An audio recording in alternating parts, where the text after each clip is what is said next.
ஒரு காலத்தில் நாடார் சமுதாயத்தை அன்டச்சபிள்ஸ் ஒதுக்கி வச்சுருந்தாங்க. எவ்வளோ பெரிய கொடுமை பாருங்க, எவ்வளோ பெரிய சமுதாயம், எத்தனை லட்சம் பேர் இருக்காங்க, கோடி பேர் அன்டச்சபிள்ஸ். கோயிலுக்குள்ள அனுமதி இல்லை, அது இல்லை. ஆனால் அந்த சமுதாயம் அதெல்லாம் பற்றி கவலையப்படல. எங்களுக்கு அரசாங்கம் இதை செய்யணும் அதை செய்யணும்னு சொல்லவே இல்லை. விருதுநகர்ல சுப்பிரமணிய நாடார்னு ஒருத்தர் வந்து குடியேறினார். கடுமையான கட்டுப்பாடு வச்சார், கம்யூனிட்டி எப்படி இருக்கணும்னு. 1885 இந்திய தேசிய காங்கிரஸ் வந்துச்சுன்னு தெரியும். விருதுநகர்ல இருக்கிற சத்திரிய வித்யாசாலா பள்ளிக்கூடம் 1885 ஆரம்பிக்கப்பட்டது, நாடார் பள்ளிக்கூடம். அந்த பள்ளிக்கூடத்தை ஆரம்பிச்சனைக்கு எழுதியிருக்கிறாங்க, இன்றைக்கு இது துவக்கப்பள்ளியாக ஆரம்பிக்கப்படுகிறது, விரைவில் இது உயர்நிலை பள்ளியாக கல்லூரியாக மாறி இது ஒரு பல்கலைக்கழகமாக மாற வேண்டும் என்பது எங்கள் விருப்பம்னு 1885 எழுதி வச்சிருக்காங்க. தி விஷனரி லீடர்ஸா இல்லையா அவங்கெல்லாம்? அதனால அவங்க என்ன திட்டம் கொண்டு வந்தாங்க தெரியுமா? பிடியரிசி திட்டம்னு ஒன்று கொண்டு வந்தாங்க. ஒவ்வொரு நாடார் வீட்லையும் தாய்மார்கள் சமைக்கிறதுக்கு முன்னால சமைக்கிறதுக்கு அரிசி எடுத்து அந்த உலையில போடுறப்ப ஒரு கைப்பிடி அரிசி எடுத்து தனியாக வச்சிருவாங்க. அதுக்கு பேர் பிடி அரிசி. இந்த உலையில போடுற அரிசி எல்லாம் குடும்பத்துக்கு எல்லாரும் சாப்பிட்றதுக்கு. அப்புறம் இந்த ஒரு பிடி பிடிச்சி எடுத்து வைக்கிறாள் அந்த அக்கா, அது அந்த சமுதாயத்தில் உள்ள எல்லாரும் சாப்பிட்றதுக்காகன்னு எடுத்து வச்சாங்க. பிடி அரிசி திட்டம். திரும்ப மாச கடைசியில் வந்து ஒருத்தர் அதெல்லாம் வாங்கிட்டு போயிடுவாரு, கலெக்ட் பண்ணுவார், அதை சந்தையில் விற்பாங்க. அந்த பணம் நாடார் மகாஜன சங்கத்துக்கு போகும். மகமைன்னு ஒரு சிஸ்டத்தை அறிமுகப்படுத்தினாங்க. என்ன வாங்கினாலும் விற்றாலும் இப்போ கவர்மெண்ட் டேக்ஸ் போடுதில்ல, சேல்ஸ் டேக்ஸ், அது மாதிரி அப்போ அந்த காலத்து சேல்ஸ் டேக்ஸ் தான் மகமை. இப்போயும் இந்த மகமை சிஸ்டம் இருக்கு, அது அந்த சமுதாயத்துக்கு. சரி, இவ்வளவு பணம் கலெக்ட் பண்றாங்களே, பிடி அரிசின்னு சொல்றாங்களே, இதெல்லாம் எதுக்கு? எஜுகேஷன், கல்வி கொடுக்கறதுக்கு, பள்ளிக்கூடம் நடத்துறதுக்கு, கல்லூரி நடத்துறதுக்கு, கோவில்கள் கட்டுறதுக்கு. அப்படி சின்ன சின்னதா சேர்த்து வச்ச பணத்துல தான் 28 லட்சம் ரூபாய் சீடு மணி கொடுத்து ஆரம்பிக்கப்பட்டதுதான் தமிழ்நாடு மெர்கன்டைல் பேங்க். நாடார்களது உழைப்புல வியர்வையில உருவானது தான் தமிழ்நாடு மெர்கன்டைல் பேங்க். 28 லட்சம் ரூபாய் தான் சீடு மணி. உலகத்திலேயே தமிழ்நாடு மெர்கன்டைல் பேங்க் மாதிரி ஒரு சக்சஸ் ஸ்டோரி உலகத்திலே கிடையாது. 28 லட்சம் ரூபாய் சீடு மணியில் ஆரம்பிச்சு இன்னைக்கு கோடிக்கு டெபாசிட் வச்சிருக்கிற வங்கி அந்த வங்கி. அமெரிக்காவில் பெரிய பெரிய நிறுவனங்கள், கார்பரேட் வங்கி எல்லாம் மூடிக்கிட்டு இருக்கான். உலக பொருளாதார நெருக்கடியில் 2008 தமிழ்நாடு மெர்கன்டைல் பேங்க் கம்பீரமா நடை போட்டுச்சா இல்லையா? ஒரு சமுதாயம் நடத்துற வங்கி. இன்னைக்கு அது கார்பரேட்டைஸ் ஆயிடுச்சு, இன்னைக்கு அது முழு ஓனர்ஷிப் கம்யூனிட்டி கிடையாது. ஆனாலும் அந்த அந்த பேர் சொல்றதுல அவங்களுக்கு பெருமை இருக்குல்ல. எப்படி முன்னுக்கு வந்தாங்க? சரி, அவங்க பள்ளிக்கூடம் நடத்துனாங்க, அவங்க கோயில் கட்டினாங்க, அவங்க கல்லூரி கட்டினாங்க. நேற்று வரைக்கும் என்னை கோயிலுக்குள்ள வரக்கூடாதுன்னு சொன்னேன்ல? ஆமா சொன்னேன். இன்னைக்கு நான் கோயில் கட்டியிருக்கேன்ல? ஆமா, நீ வராத அப்படி சொன்னாங்களா? நேற்று வரைக்கும் என்ன உன் கோயிலில் விட மாட்டேன்ட்டு இல்லடா? ஆமா. நீ கட்டின கோயிலில் நான் கட்டின கோயிலுக்கு நீ வராதடா அப்படி சொன்னாங்களா? இல்லை. ஒரு சைனீஸ் பழமொழி இருக்கு, you true a small circle and kept me out. நீ ஒரு சின்ன வட்டம் வரைந்தாய், என்னை வட்டத்திற்கு வெளியில் வைத்தாய்.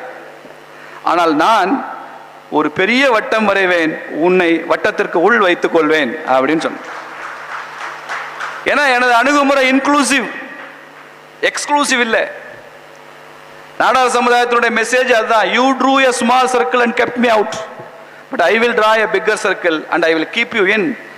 உன் கோயிலுக்கு என்ன வரவிட மாட்டேன்ட்ட, பரவாயில்ல ராசா, நான் கோயில் கட்டியிருக்கேன், என் கோயிலுக்கு நீ வா அப்படின்னு கூப்பிட்டாங்க. என் பள்ளிக்கூடத்துக்கு வா படிக்க கூப்பிட்டாங்க, என் கல்லூரிக்கு வா படிக்க கூப்பிட்டாங்க. நானே நாடார் காலேஜில் படிச்சு வந்தவன் தான். அங்க எந்த காஸ்ட் டிஸ்கிரிமினேஷன், ஜாதி ரீதியான பாரபட்சமே கிடையாது. அப்போ பாருங்க, ஒரு சமுதாயம் எந்த அளவு உயருது பாருங்க.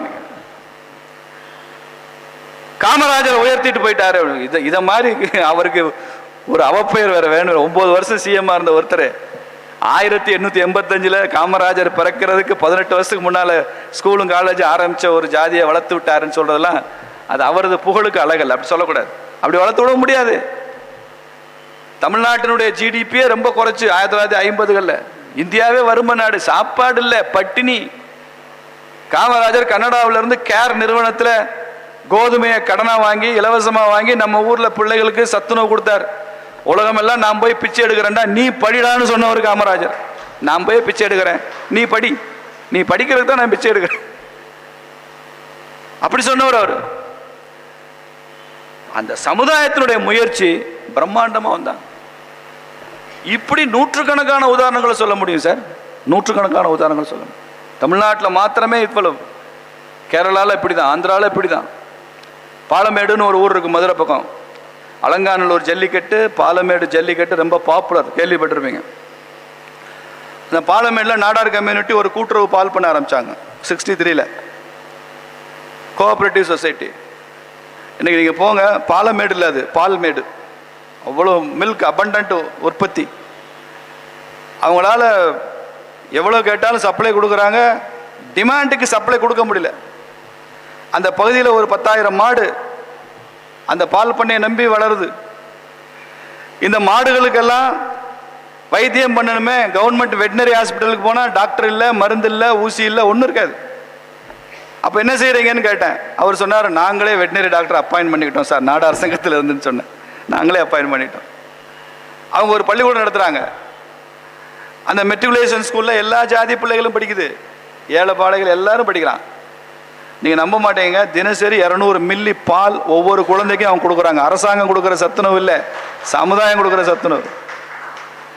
அந்த ஊரில் தான் ஜாதிக்கு சொந்தமாக ஒரு சினிமா தேட்டர் இருந்துச்சு. இப்போ சினிமா தேட்டர் இருக்கான்னு தெரியல, ஏன்னா தேட்டர்களே அழிஞ்சு போச்சு. இப்போ பாலமேடில் இருந்த சினிமா தேட்டரு நாடார் மகாஜனத்துக்கு சொந்தமான சினிமா தேட்டர்.